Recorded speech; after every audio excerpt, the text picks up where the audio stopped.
전 시간에 이어서 발명특허 강의 제2주차 강의를 시작하겠습니다. 2교시 강의는 앞에서 목차해 봤듯이 발명특허 역사를 좀 재미있게 여러분들에게 발명을 유발하기 위해서 설명드렸고요. 2장의 발명진흥법과 지식재산권의 가치평가의 개선에 관련된 내용을 2교시 2주차 2교시에서 강의를 시작하겠습니다. 우리나라엔 발명진흥법이라는 게 있어서 이 발명진흥법을 통해서 직무발명을 강조하고 싶고, 제가 발명특허 후반부에 가면은 직무발명, 여러분들이 직장에 속해 있다라든가 또 대학의 연구소 또 아니면 기타 자기 나름대로 사용자가 일정한 어떤 과업으로 지시했을 때 발명진흥법에는 여러 가지 발명을 촉진하기 위한 그런 제도를 설명하고 있고 법률로 규정하고 있죠. 먼저 2장의 1절 발명진흥법 개선의 주요 내용. 그래서 발명진흥법에 여러 가지 제도가 있지만 좀 더 개선을 통해서 발명을 좀 더 촉진해야 된다는 그런 의미에서 지식재산권 연구소 이런 데서 논의됐던 그런 테마라고 보시면 되겠어요. 가로 1번 발명 및 산업재산권 교육 관련 법체계 논의 현황. 그러면 이런 산업재산권 교육을 위해서는 어떻게 법을 개정해야 되는가. 그래 발명 및 산업재산권 교육과 관련된 정부 사업은 발명에 대한 대국민 인식 향상과 발명활동을 촉진에 관한 발명진흥법 제6조 제5회에 의해 추진하고 있으며 관련 사업의 확대 추진에 따라 학생 발명 활동의 지원 시책에 관한 제7조와 발명교실에 관한 제9조를 2013년에 개정했다. 그래 요즘에는 초등학교, 중학교, 고등학교뿐만 아니라 대학까지, 특히 제가 강의 나가는 한남대학교에서는 이른바 벤처 창업과 법률 이런 거라고 또 창업을 특허권으로 유도하고 기술 창업 이런 것들을 위해서 활발히 대학 내 자체 창업과 함께 특허권, 산업재산권을 강의하기도 하고 홍보하는데 많은 교양학부 같은 데서 심혈을 기울이고 있죠. 그 다음에 실무적으로도 관련 법 규정이 갖는 다양한 문제점들이 지적되고 있으며 종합시책의 인력 양성이 누락된 점, 그래서 어떻게 구체적으로 발명 특허라든가 이런 교육을 시키고 특허권, 산업재산권 같은 그런 지식재산권을 인식, 제고할 것인가 이런 게 좀 논란이 되는 거죠. 또 학생을 가르치는 교원 등에 대한 교육 근거의 흠결, 그리고 발명 교육센터 및 그 외에 교육의 효력한 불균형의 존재 등이 대표적인 개선점이고, 학계에서는 이런 걸 시정해야 된다. 지식재산권 확산을 위해서. 그 다음에 발명진흥법 개선의 주요 내용에 논의되는 것 중에 두 번째, 가로 2번 산업재산권 정보 관련 법칙의 논의의 현황. 그래서 산업재산권 정보화 부분 역시 발명진흥법에서 분업하려는 논의가 있었으며 그 제시되는 근거는 다음과 같은 게 논의되었다. 동그라미 1번 현 발명진흥법 체계는 산업재산권 정보에 관한 시장 규모 및 그 수요에 부합할 수 없다는 점이 지적되고 있다. 그래서 산업재산권 정보를 좀 더 빨리 또 인터넷을 통해서 해야 된다. 그런데 아직도 특허청에 특허가 출원됐을 때는 그런 명세서가 인터넷을 통해 공개는 되고 있지만 아직도 미흡하다. 또 동그라미 2번에 산업재산권 정보의 보급 및 활용을 촉진할 수 있는 추진 계획과 이를 효과적이고 구체적으로 추진할 수 있는 근거 마련이 필요하다. 그래서 산업재산권의 정보 보급 활용 이런 것들. 그래 뒤 후반부 끄트머리에서 제가 가치평가, 지식재산권 가치평가에 특허청이 일정한 플랫폼을 활용해서 이런 정보 공개는 하고 있지만 아직도 좀 미흡하다는 지적이 있는 거죠. 그 다음에 동그라미 3번 현 발명진흥법은 발명이라는 권리와 이전 단계의 창작을 진작하는 것에 목적을 두고 있으므로 산업재산권 정보에 관한 사항을 규정하는 것은 발명진흥법의 법목적과 범위를 벗어난 것이 아닌가, 이런 것들이 지금 논란되죠. 그래서 어쨌든 지금 정보화 시대, 지능정보 사회라고 하죠. 종전에 3차 산업혁명까지는 지식정보화 사회, 지금 인공지능 시대 4차 산업혁명에는 인공지능을 바탕으로 한 지능정보 사회라고 그래요. 지능정보화 사회.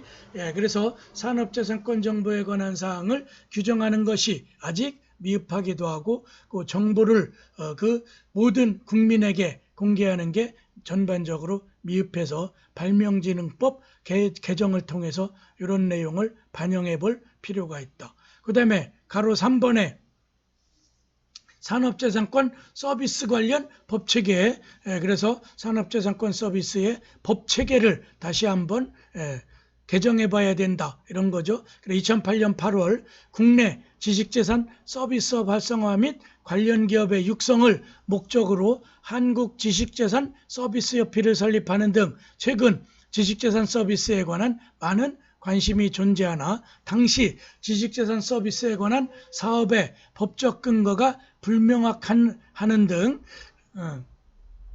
서비스업의 활성을 위한 많은 아직 제약이 존재한다. 그래서 이런 것들을 좀 풀어서 지식재산 서비스 활성화를 위한 개정이 필요하다. 그래, 실무적으로도 관련 법 규정이 갖는 다양한 문제점들이 지적되고 있으며, 특허, 연차료 관리, 업무 등 지식재산 유지, 관리업의 경우 법률에 명시되어 있지 않다는 점, 발명진흥법 시행령 제1조의 2에서 상담의 용어, 이른바 컨설팅인데 일반적으로 이용하는 용어인 상담, 카운셀링과 차이가 있는데, 그래서 컨설팅이냐 카운셀링이냐 약간의 영어적 표기, 이런 게 논란. 좀 더 상담이라는 게 그 일반 컨설팅처럼 광범위하게 이루어지고 접근성이 용이해야 된다는 거겠죠. 그 의미의 명확한 의미 등이 대표죠. 그래, 카운셀링보다는 제가 볼 때는 그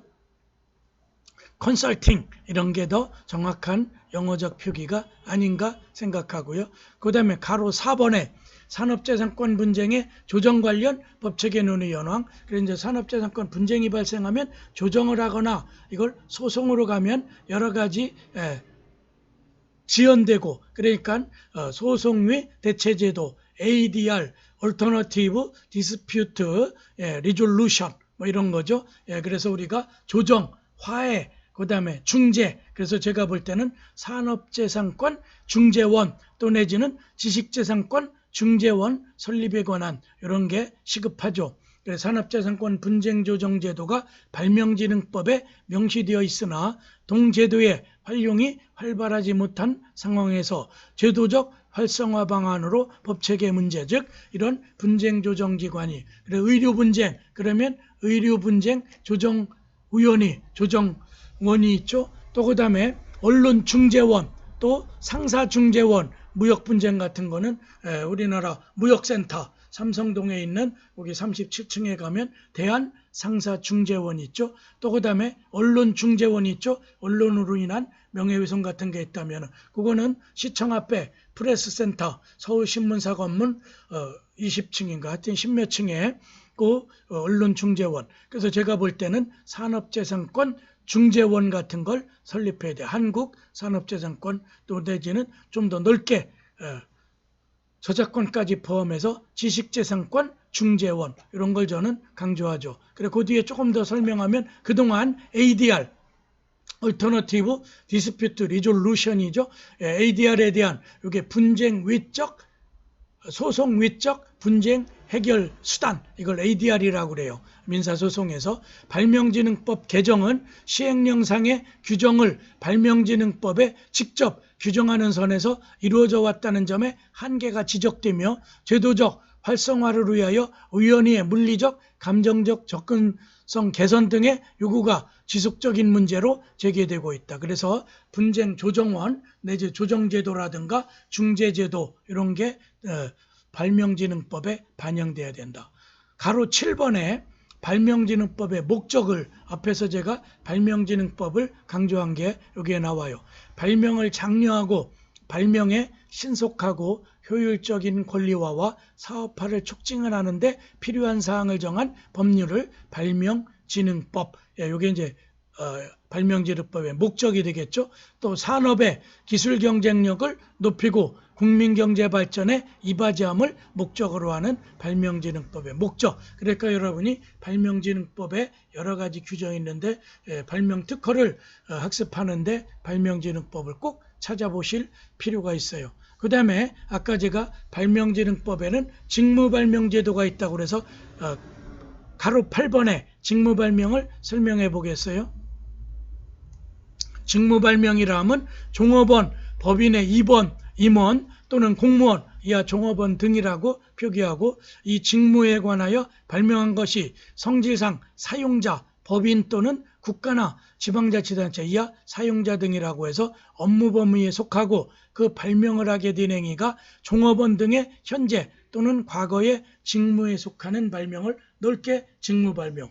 이 직무발명의 보상에 관한 법적 근거가 발명진흥법 2004년도 개정인가요? 그때 들어왔는데 이 직무발명을 통해서 그래서 종업원 발명이라고도 하는데 여러분이 대기업 삼성의 연구소 또 여러분들이 있는 유원대학교 발명특허연구소 또 무슨 연구소 많죠. 그런 데서 학교의 비용 예산을 가지고 발명을 했을 때 그 발명의 특허권, 발명의 권리가 유원대학교에 있는 거냐 그 발명한 교수나 학생들이 별도로 갖고 있느냐 이게 이른바 직무발명. 그래서 최소한 발명진흥법에는 이 직무발명에 해당될 때는 사용자 등이 종업원 등에게 반드시 보상을 하게끔 하는 보상의 근거 규정이 있죠. 그래서 자기가 연구비를 받아서 수행했더라도 그 연구비를 가지고 발명한 것에 대한 직무발명의 보상의 근거, 반드시 필요적 보상을 하게끔 돼 있는 게 직무발명에 대한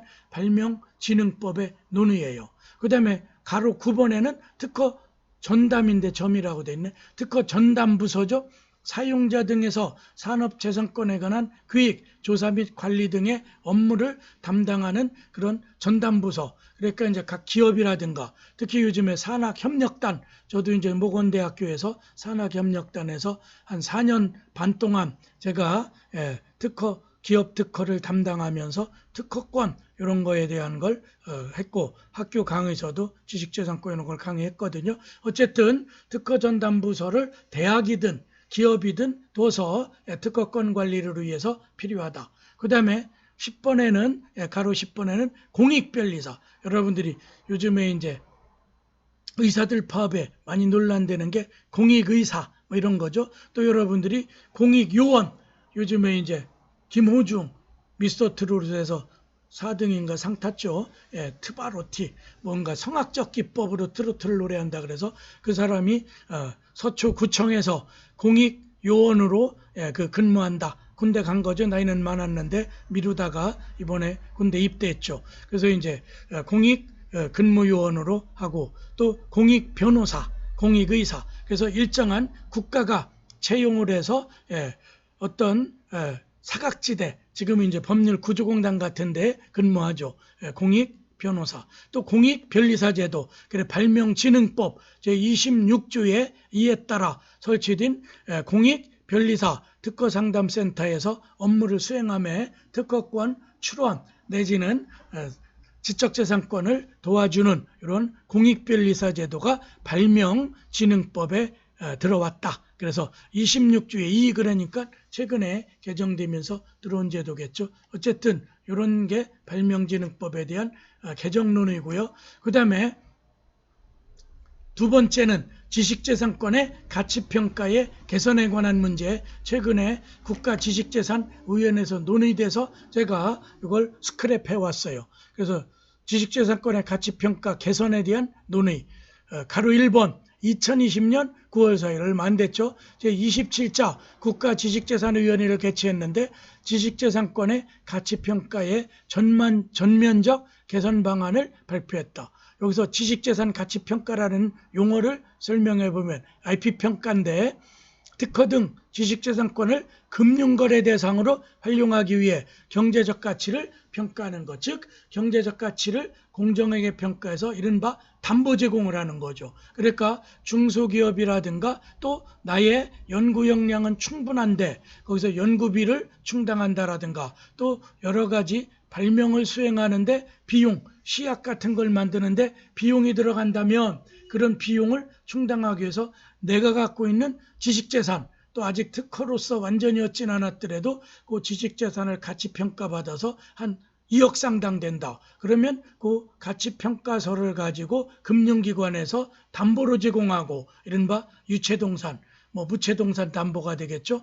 그런 걸 담보로 제공한 다음에 그걸 활용할 수 있게, 이게 넓게 얘기하는 IP 가치평가, 지식재산권 가치평가라는 용어의 설명이에요. 가로 2번에 지식재산이 경제 및 기술 패권 다툼의 핵심. 그러니까 제가 4차 산업혁명 지난 시간에 최근 4차 산업혁명의 가장 중심으로 떠오른 게 인공지능이라면 그런 인공지능을 발명하는 그런 특허, 소프트웨어 특허 같은 게 세계적인 국가의 하나의 신성장 동력이자 기술 패권의 다툼의 핵심. 그래서 여기서 가치평가가 중요하다는 거죠. 대상으로 부상하는 가운데 창출된 지식재산이 가치평가를 통해 시장에서 원활히 거래 활용되고 그걸 또 중개하는 제도가 있죠. 지식재산에 대한 재투자로 이어지는 선순환 환경을 조성하기 위해 이런 지식재산의 활용 문제가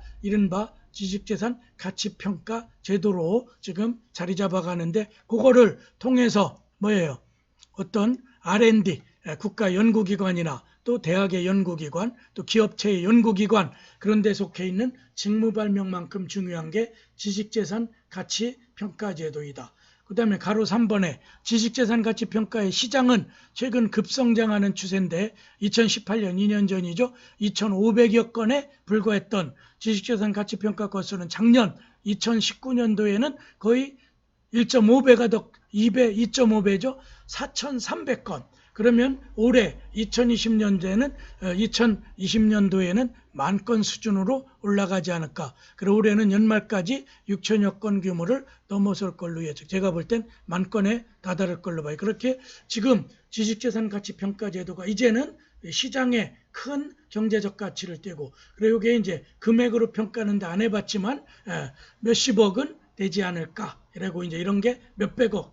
그 다음에 조단위로 커갈 거예요. 특히 4차 산업혁명에는 지식재산권이 중심이 되고 인공지능, 또 그 다음에 IoT, 또 그 다음에 클라우드 컴퓨팅 이런 그 4차 산업의 아이템들 이런 게 바로 지적재산권이 지식재산권이 바탕이 되고 그거를 평가받아서 계속 발전시킬 수 있게끔 담보 제공할 수도 있고 그걸 평가받아서 연구비로 활용할 수 있고 이런 거죠. 그 다음에 가로 4번에 지식재산 가치평가기관 인증제도. 그래서 이런 지식재산 가치평가 IP 이런 평가를 할 수 있는 특허청으로부터 인증받은 기관, 이런 기관을 되면은 그런 데서 공적인 평가라는 거죠. 그래서 2단계 인증제도로 전면 개편하여 좀 엄하게 관리하겠다는 거죠. 신규 기관의 평가 시장 진입을 유도하고 평가 품질의 향상을 도모하기 위해서 이러는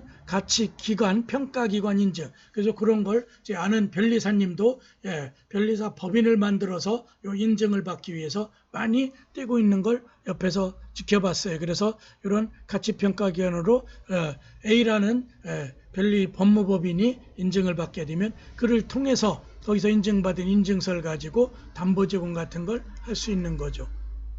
그 다음에 가로 5번에 국내 기업이 보유한 해외 특허를 평가할 수 있도록 스마트라는 말을 쓰죠.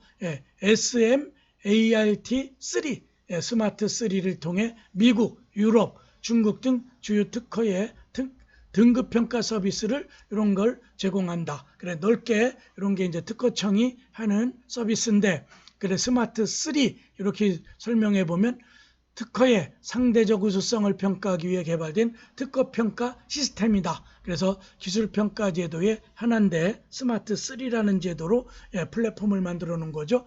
특허청이. 그 다음에 가로 6번에 지식재산 가치평가의 대중화, 그리고 여러분들이 다 활용할 수 있게 개인과 기업의 신규 이용자들에게 온라인 가치평가 서비스를 무료로 제공해서 개인이 발명한 지식재산의 가치평가를 무료로 평가받을 수 있다. 그래 인증기관을 거치지 않더라도. 가로 7번 부가가치가 높은 해외 특허도 금융권이 담보대출 대상이 될 수 있게끔 처리할 수 있도록 해외 특허 담보 관련 정보를 제공하고 부실 발생 시 희수 지원기구를 통해 담보특허 매입을 또 지원하고, 그래서 이런 지식재산 가치 평가를 하다 보면 잘못 평가될 수도 있고, 또 그 다음에 이런 게 또 오평가, 과대평가 같은 게 있죠. 그래서 손해를 입었다면은 그런 걸 보상해주는 이런 제도도 있다.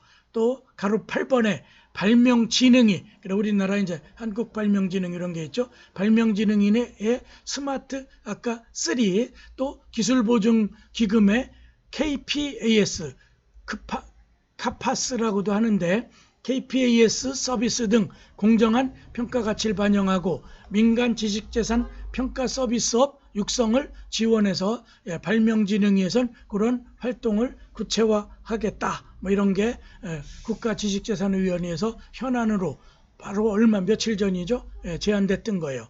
가로 9번 지식재산 가치평가 전문 인력 양성, 이런 걸 여러분들은 염두에 두셔요. 그래서 지식재산 가치평가 전문 인력, 변리사가 아니더라도 이런 발명특허 강의를 했다라든가, 또 우리가 지식거래사 뭐 이런 제도가 있죠. 민간 자격이지만 그런 전문 인력 양성을 지원하기 위하여 금융권, 변리업계, 변리사업계나 또 대학, 그래서 연구소 뭐 이제 이런 데이겠죠.